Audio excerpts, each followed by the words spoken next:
Gênese no lar. Mais um evangelho no coração. Com muita alegria, domingo, 28 de fevereiro. Segundo mês, segundo ciclo, completado no ano de 2021. Estamos diante de um fenômeno muito especial. Lidar com um tempo que parece um tanto quanto apressado. E nós, tendo que nos ajustarmos às circunstâncias, uma vez que a nossa alma também anseia pelo progresso, pela realização do que nos compete. Que Deus nos abençoe nessa manhã. Rogamos a Jesus, o nosso divino pastor, mestre, amigo de todas as horas, mais uma vez em sua bondade extraordinária, nos envolver, mas aproveitamos para pedir em nossas preces por todos que sofrem, pelos familiares, pelos nossos amigos que passam por provas rudes, pela humanidade no sentido geral, encarnada ou não, aqueles que estão no vale dos silícios, dos suplícios, as dificuldades, que eles recebam as nossas melhores vibrações de paz, de fraternidade, de esperança, de fé. Amigas, amigos, o tema de hoje, Gênesis número 266, ao encontro do Filho.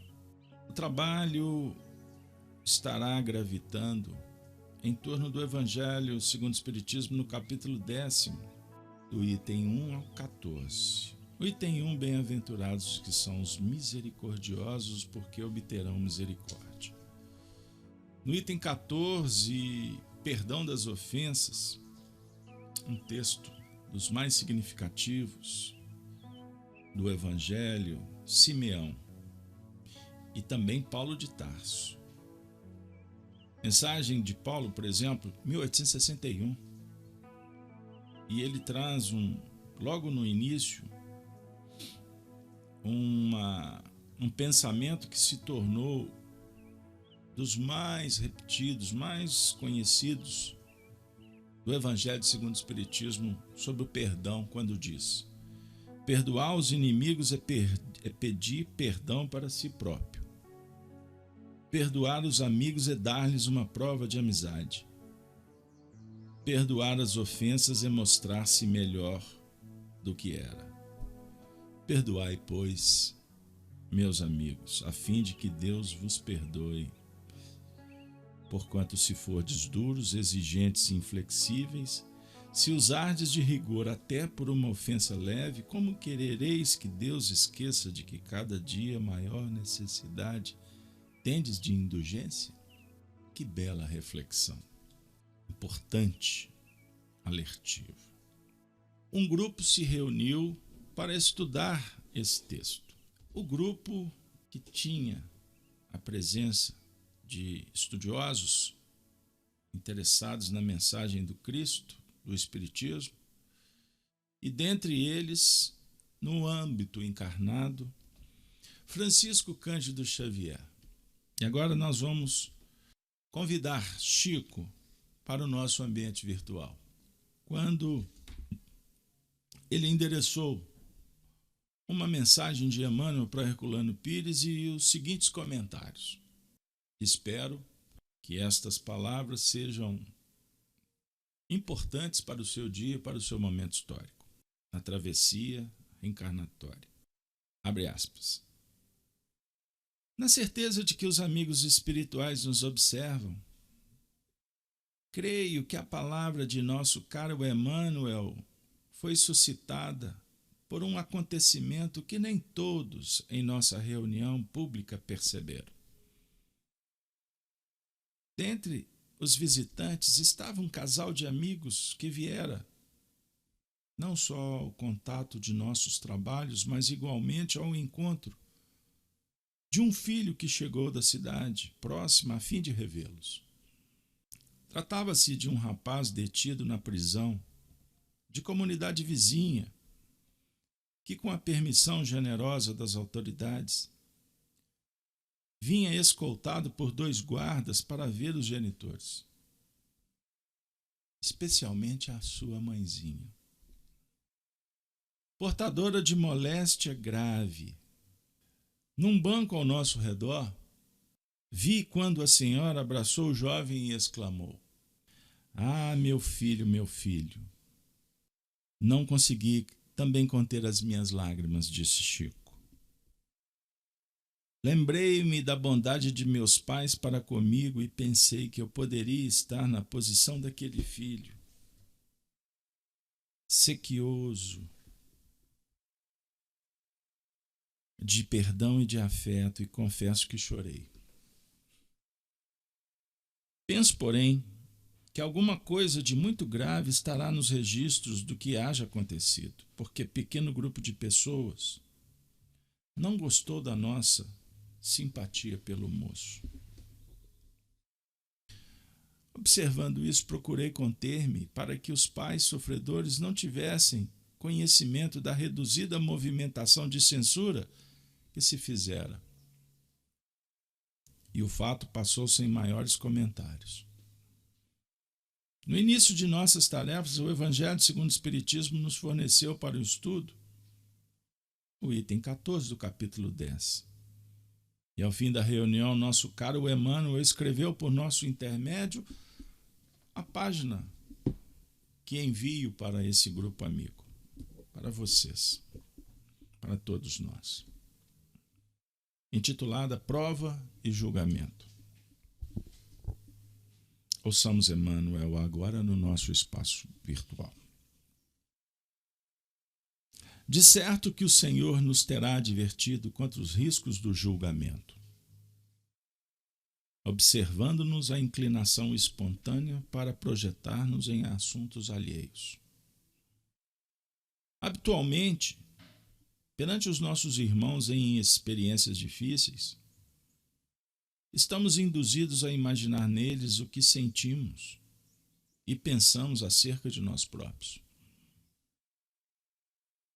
Encontramos determinada criatura acusada desse ou daquele delito. Para logo, frequentemente, passamos a mentalizar como teria sido a falta praticada, fantasiando minudências infelizes a fim de agravá-la. Quando muitas vezes a pessoa indicada tudo promoveu de modo a poupar a suposta vítima, resistindo-lhe às provações até as últimas consequências. Surpreendemos irmãos considerados em desvalia moral.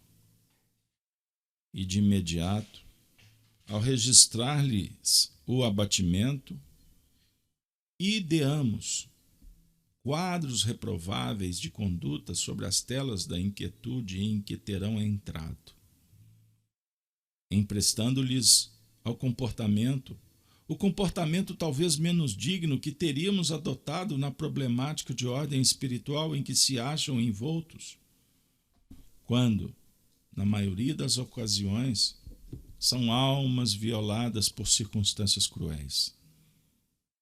A feição de aves desprevenidas sobre o laço do caçador. Abstenhamo-nos de julgar os irmãos supostamente caídos. O Senhor suscitou a formação de juízes na organização social do mundo para que estes magistrados estudem os processos em que nos tornemos passíveis de corrigenda ou segregação, conforme o grau de periculosidade que venhamos a apresentar na convivência uns com os outros. Por outro lado, os princípios de causa e efeito dispõem da sua própria penologia ante a divina justiça. Cada qual de nós traz em si consigo os resultados das próprias ações. Ninguém foge às leis que asseguram a harmonia do universo. Diante dos companheiros que consideres transviados, auxilia-os quanto possas. E onde não consigas estender braços de apoio, silencia e ora por eles. Todos somos alunos na grande escola da vida. Consideremos que toda escola afere o valor dos ensinos professados em tempo justo de exame. Os irmãos apontados à apreciação dos júris públicos são companheiros em prova. Hoje será o dia deles. Entretanto, é possível que amanhã o nosso também venha a chegar.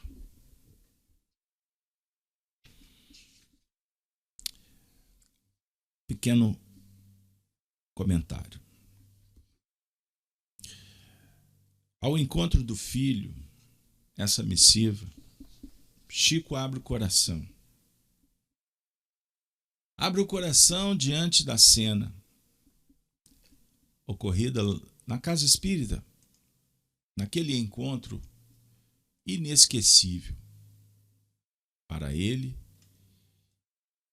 para os pais, para o filho, para o grupo, talvez. Naturalmente, todos, quando nos reunimos para uma causa bendita como a do Evangelho, fomentada, oportunizada numa casa espírita, supomos que todos estão em busca do acolhimento da verdade, do ensino, do conselho, para refletir em cada um sobre a pedagogia própria, os processos que estamos envolvidos. Como na filosofia, não dá para falar sem dialogar com o filósofo que quer aprender. O aluno na escola, que precisa da lição e será chamado para operar em N departamentos. Primeiro, reconhecer a importância da escola, seus coordenadores, o papel do professor, que merece toda a oração de agradecimento e todo o gesto de carinho pela sua dedicação, mesmo que o aluno possa não sintonizar com este. Mas dentro dos planos da justiça e da gratidão, são virtudes que precisam ser trabalhadas se quisermos aprender e aproveitar. Mas também o aluno precisa de compreender que não basta só a escola, os professores, as lições. É de fundamental importância a assimilação pelo esforço, pela dedicação, projetando sempre para além da escola, no cenáculo do laboratório da vida, na oficina do aprimoramento pessoal. Nem sempre isso acontece, pois alunos entram para escolas talvez para cumprir tabela, para atender a obrigação imposta. E os cursos, na verdade, são frequentados sem uma adesão consciente e responsável. Somos nós que brincamos de viver muitas vezes. Eu estou ainda no cenáculo da casa espírita. Muitos se aproximam do espiritismo por N razões, e nem sempre o que o espiritismo tem de melhor é aproveitado. O entendimento de que somos nós que precisamos. O espiritismo, ele não tem a necessidade de que estejamos abraçados com ele. Ele por si só já tem o seu valor. Da mesma forma, a escola, o professor, as lições. Isso sugere o seguinte, que esse ambiente que foi criado para acolhimento de uma família que passava pela prova que já é dura. Imagine os pais com um filho encarcerado, independente do motivo. Qual a mãe que não quer ver seu filho? Qual filho que não quer ver sua mãe e seu pai nesta situação? E o que o Chico está contando? Que aquele ambiente tinham pessoas que estavam julgando e recriminando a presença de um necessitado no hospital. Pensavam só em si? E o Chico teve que esconder as lágrimas para não piorar a situação. Agora, eu prefiro convidar o grupo para ir por essa linha, porque a gente já está acostumado sempre a falar assim, e o Chico, que alma bondosa, o Chico estava chorando. Pessoal, o Chico é um ser humano que está dizendo que nós precisamos de desenvolver uma virtude que ele lidou muito bem, que é a empatia. A proposta do Cristo é desenvolver essa virtude. Portanto, quando nós nos preparamos para nos reunir e fazer o Evangelho, fazemos porque precisamos. A lição e o desenvolvimento da virtude. Por isso,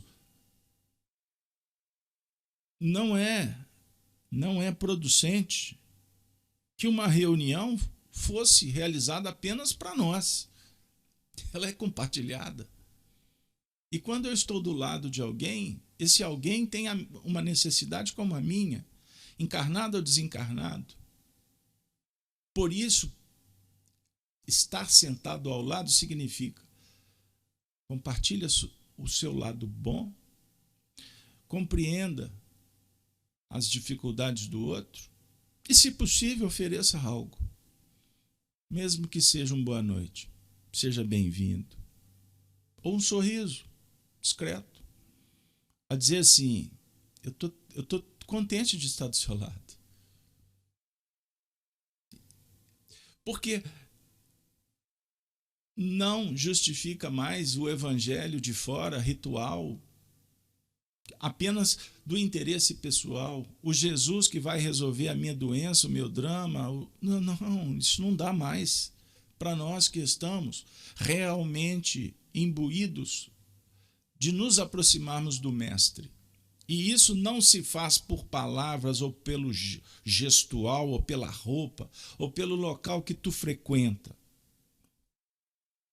É pela sua adesão operacional do coração e da prática. Emmanuel está dizendo, não julgue. A lição é prova e julgamento. Qual de nós estamos isentos? O julgamento que nos importa não é do que o outro faz. É a avaliação do que nós estamos fazendo. Porque a vida já é uma prova. E para muitos, a vida costuma ser uma dinâmica de expiação 24 horas por dia. O tempo todo a circunstância conta para nós com exemplos de pessoas que nós julgamos que estão desequilibradas, pessoas que estão agindo de uma forma assim, e nós não sabemos o que está por trás. Nós não temos a noção exata da realidade do outro. No diálogo do Evangelho com o Espiritismo na casa de Kardec, possivelmente todos os nossos encontros nós vamos falar que o Evangelho é um mergulho íntimo para dominar a si mesmo. Tá, e aí? Para isso precisamos de conhecer. E dominar, mas não é só dominar, não é só conter, é transformar. E quando nós falamos em conhecimento de si mesmo, É porque nós estamos numa bolha de ilusão. A gente não sabe nem se estamos ou não perto da verdade ou chafurdado numa ilusão. A gente não se conhece. Observem aí como que o cerco aperta.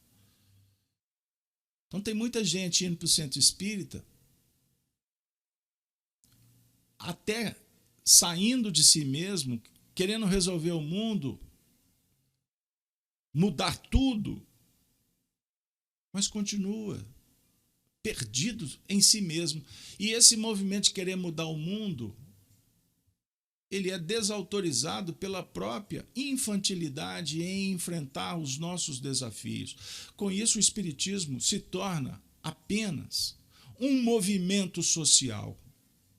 E eu posso, com todo respeito e com dor no coração, porque nós estamos dentro disso aí, dizer que o Espiritismo ainda está muito longe do que nós realmente precisamos para agora.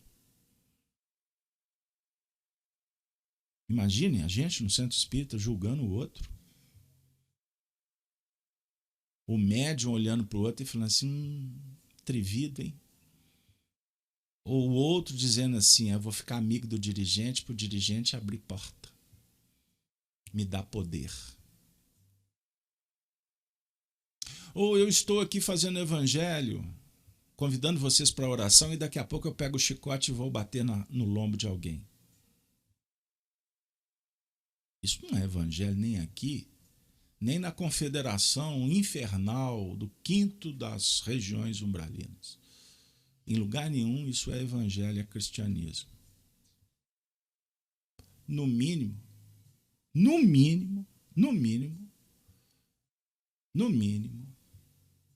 é uma ignorância funcional das piores. Porque eu não consigo entender o que vem a ser coerência.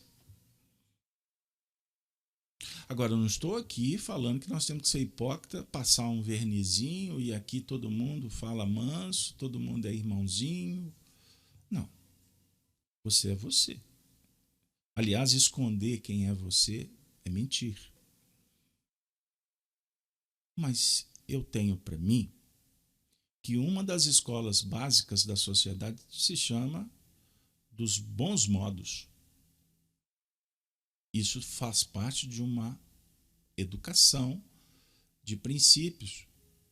E quando a gente passa algum verniz social, para sentar direitinho, para comer com educação, para saber a hora de calar, para deixar que o outro fale, isso tudo tem a ver com uma regra que, na verdade, dialoga com essa disciplina pessoal de conter os impulsos. Até que um dia você vai ser espontâneo na educação. Aonde você estiver, você não estará fazendo para que o outro observe. Você fará por espontaneidade e se apresentará com requintes da nobreza moral, do respeito, da igualdade, da fraternidade, da bondade, da justiça e etc, etc, etc. Não julgue. Não julguemos, que a gente perde todas. Foi Jesus quem disse, com juízo que julgardes sereis julgados.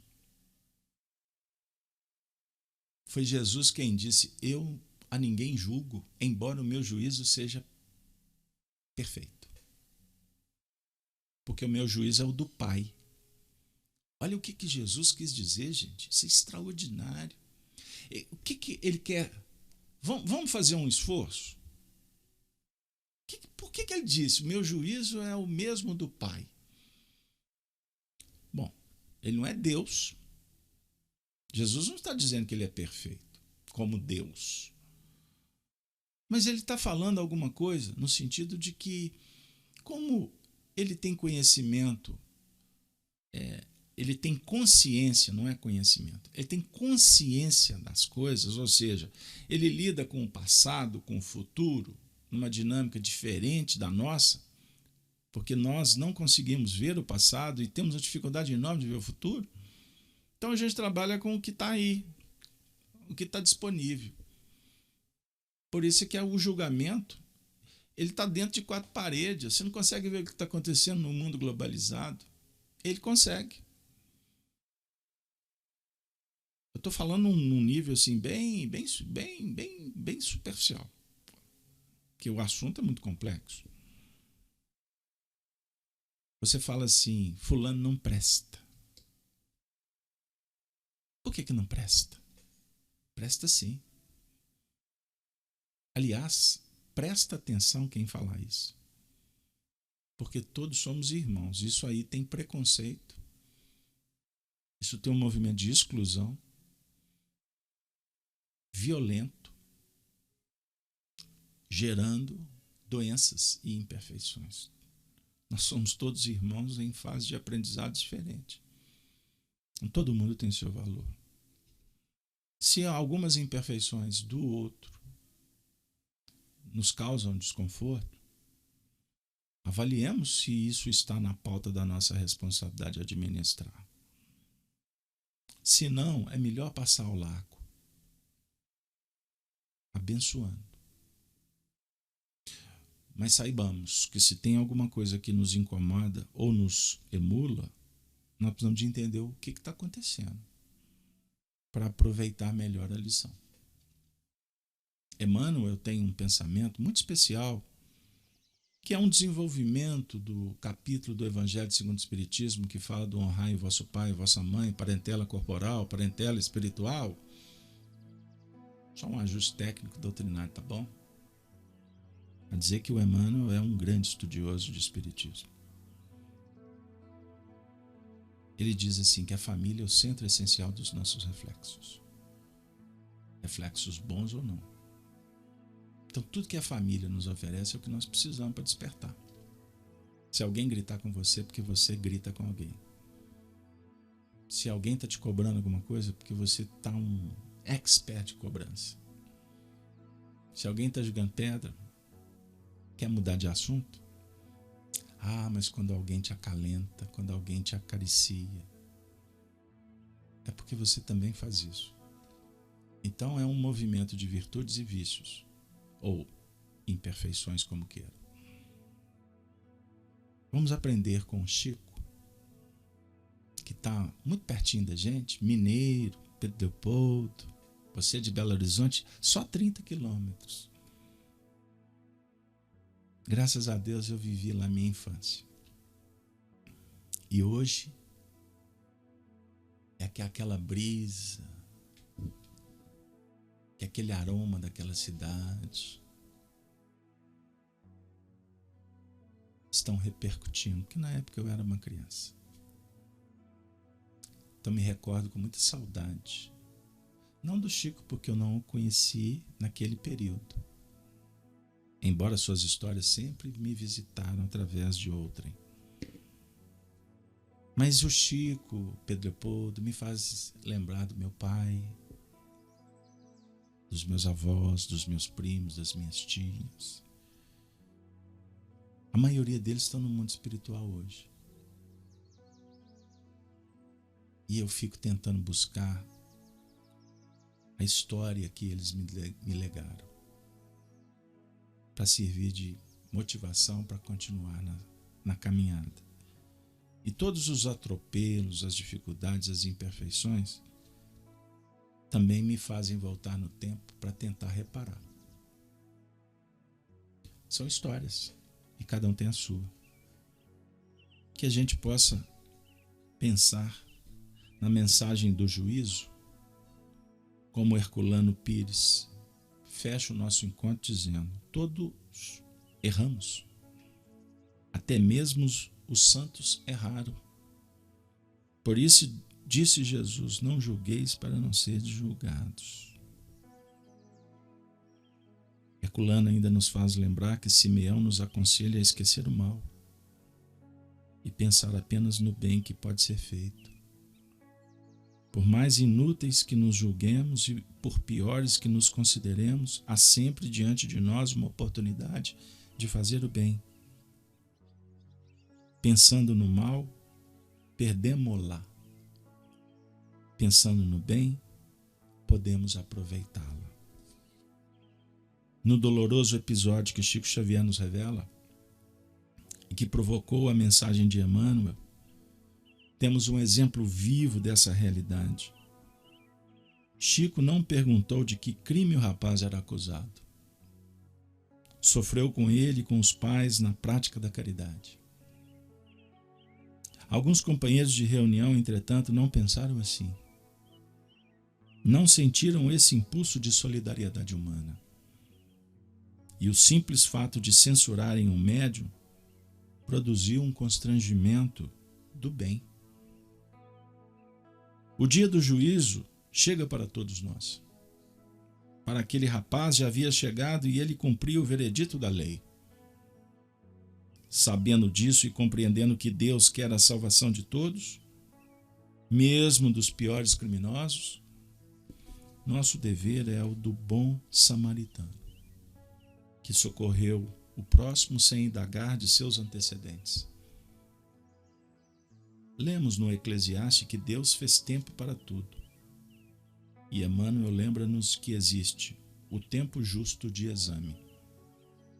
Por outro lado, o que mais erra é o que mais necessita de perdão.